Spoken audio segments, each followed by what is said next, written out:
Today we are going to start building our decorative coil pots, and we're going to actually begin with a slab of clay. To begin, you're going to take the base template and put it onto your slab, and you will find a needle tool in your basket, and you will just put the template down and just kind of cut right around the edge of the template. This will give us all about the same base size, and it makes it a little bit easier for me to store them all together.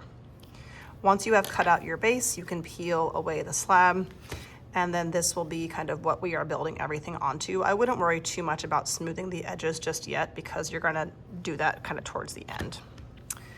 I'm gonna now take my slab piece and I'm gonna use this clay to make coils. Now, instead of just crumpling it all into a big piece, I'm actually just gonna kind of take my needle tool and just slice it into kind of some longer like strips of clay. And these are actually good for starting to roll. When you're building your coil pot, you want to make sure you're building it on this clay mat so it does not get stuck to the table.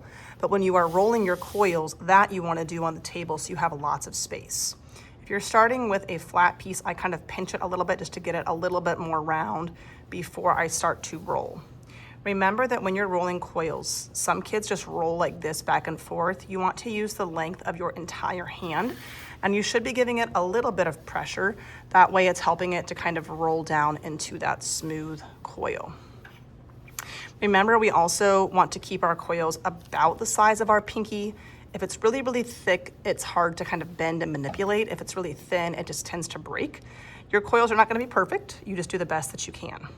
I also advise kids to make their coils a little bit longer than they think that they're going to need. That way it actually will be able to wrap all the way around the entire base.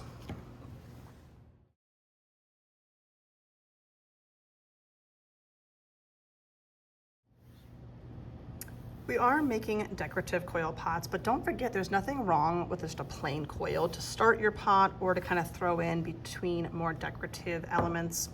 The most important thing today is that when you guys are going to attach your coils, you want to make sure that they are pretty much completely on this base. So some kids have them like hanging off the edge. You want it to be even with the edge. And also, I'm gonna kind of bend it on there first. I usually put one end on and bring the other one around. This one's obviously too long.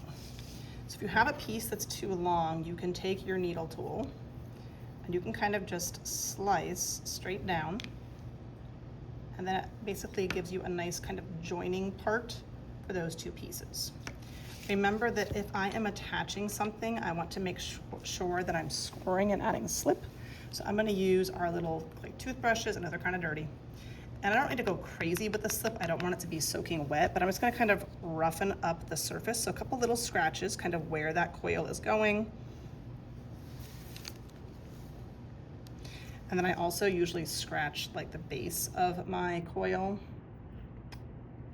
to get a little bit of score marks on there too.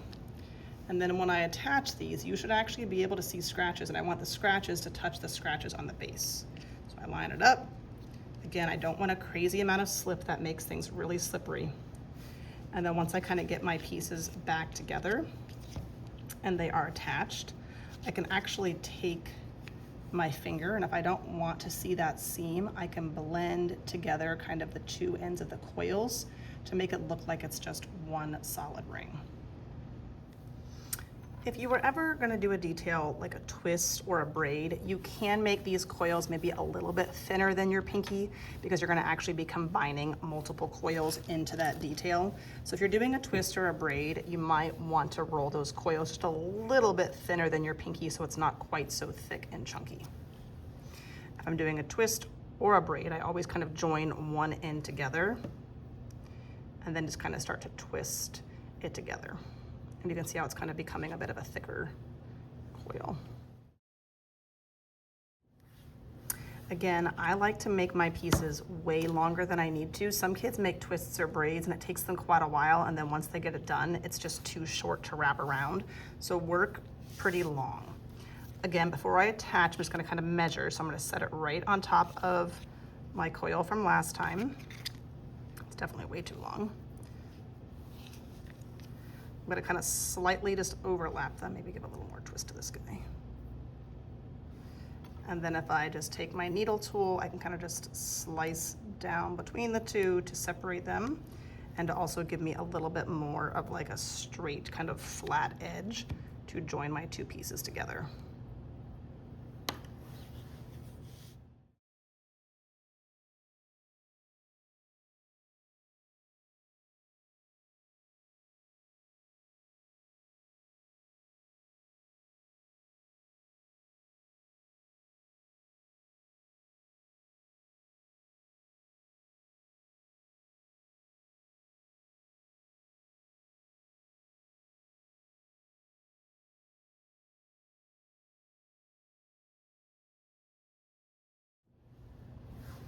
If you've got a layer in your coil pot that feels like a little bit flimsy, like it's kind of not, like this one feels a little bit fragile to me, then it might be a good idea on the next layer to not do something quite so decorative, to maybe throw just a plain coil in there to kind of give your pot a bit more structure. I also feel like it's gonna be hard for me to kind of line this up and then like cut it while it's sitting on top. So I'm just gonna make a little mark here so I can take it off and cut it without kind of smushing the entire project. And usually I think it's easier to join two flat ends together, so I'm just gonna trim this one a tiny bit. And when I kind of attach it, it looks like it fits pretty well back on there.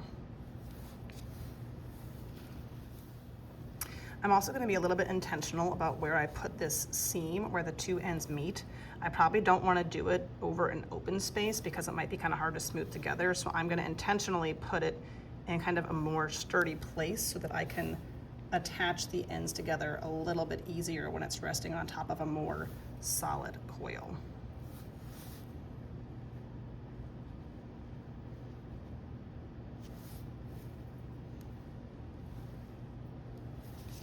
I'm just gonna look at it from the side because like there might be some spots where it seems like maybe the coils are not quite kind of connected. So I'm just gonna kind of go around and just make sure that it's actually pressing and touching kind of all of the contact points that I need to give it some structure. As you go, if you feel like you can see your slip marks, that's why you don't wanna go too crazy with the slip. You can just take your finger and just kind of gently smooth out those areas so that your coils look a little bit on the smoother side. I wouldn't worry too much about slip marks showing. You're gonna have some show. You don't wanna smooth all of your coil details away.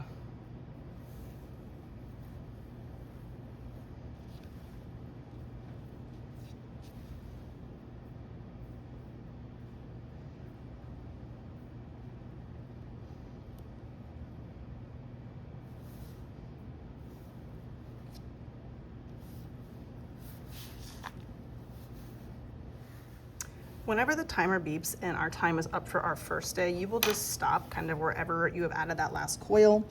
Any extra clay you have that you did not use, or if you end up needing extra clay, there'll be a box at your table that you can just add your extra clay into for the next class. We also want to make sure that we make a paper name tag for ourselves. So you will get a piece of paper from the basket at your table and one of our lovely dirty clay pencils. And on this name tag, you're just gonna write your first name as well as your class code.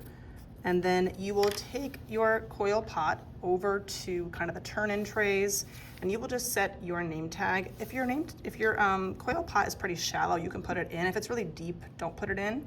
But you can kind of just set your name right inside so that next class I can pass them back very quickly. Once you've turned in your coil pot, I know your hands are crusty, dusty, and dirty, but we will not do any cleaning of hands until you have cleaned up all the dirty stuff. If you have a needle tool that has dried clay on it, just take your finger and kind of slide it down, and you can just drop that little bit of dry clay into the slip cup. If you've got little dry chunks of clay on your table, please don't wipe them onto the floor. You can kind of wipe them into your hand and then just drop the dry bits into your slip cup. Make sure all the tools and things get put back on the tray. And then at the very end, once you've cleaned up all of the dirty clay stuff, then we will get washcloths for our hands and also for our tables.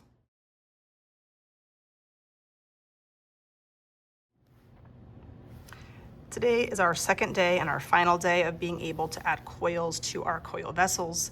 I will be passing back your coil vessel, and you want to make sure that you take your name tag out. It's probably kind of wet, and that's fine. Just set it to the side because you are going to need that again to turn in with your pot today when you are finished. You will get a box of extra clay today, so from that box you can take whatever you need. Remember that when you are rolling coils, your pot should be built on this mat so it does not get stuck to your table, but you can roll the coils directly on the table. If you've got a big chunk of clay, the best thing to do is to squeeze it in your hands a little bit first to kind of make it into that hot dog or pickle shape, and then you can start rolling it on the table. Remember that you want to use your entire hand, not going really short and fast. Use your whole hand, kind of long and slow, and pull those hands apart as you're rolling.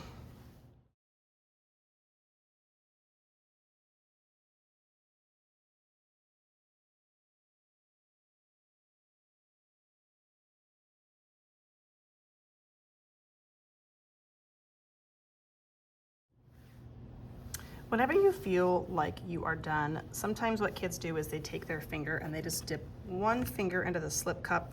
You want to make sure you are not smoothing your coils together, but sometimes if you have some coils that have like some cracks or like fingernail marks in there, it looks nice just to kind of carefully go back and just smooth a little bit of that away so that it's not quite so kind of wrinkly or cracked.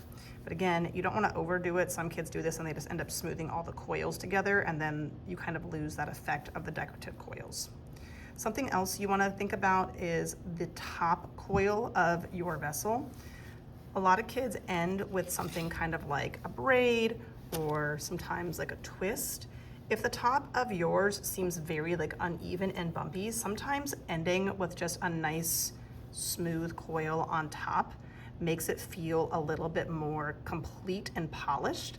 So again, if you think you're done, kind of just assess that top coil you have up there and decide if it would look better kind of more on the bumpy side, decorative, or sometimes just adding one of those smooth coils on the top just makes it look a little bit more polished.